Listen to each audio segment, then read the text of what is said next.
Madam గారు వాళ్ళ పాపను చూసుకున్నట్లయితే ఇద్దరు బెడ్ రిడెన్ పేషెంట్స్. ఓకే. అంటే వాళ్ళ పనులు వాళ్ళు చేసుకోలేని కండిషన్. సో వేరియస్ డిసీజెస్ వల్ల. సో ఆ కండిషన్లో మెడికల్ అటెన్షన్ చాలా ఇంపార్టెంట్.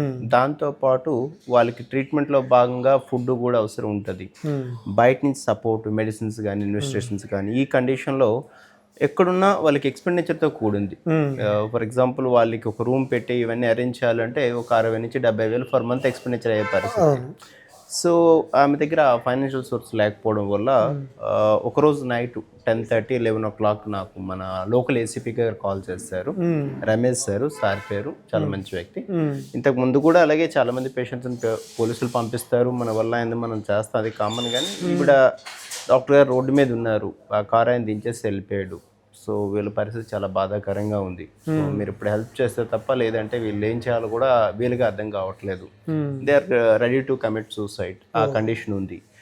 సో ఏం చేద్దాం అంటే సరే సార్ అందరికీ చేస్తూ ఉన్నాం మనం, సో వీళ్ళకి కూడా మన వల్ల ఏంది చేద్దాం అని చెప్పేసి ప్రయత్నం చేస్తాం.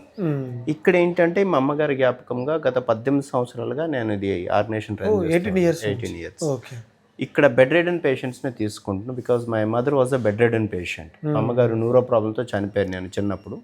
సో అందువల్ల ఏంటంటే బెడ్ రిడెన్ పేషెంట్స్కి ఉండే బాధలు కష్టాలు నాకు తెలుసు.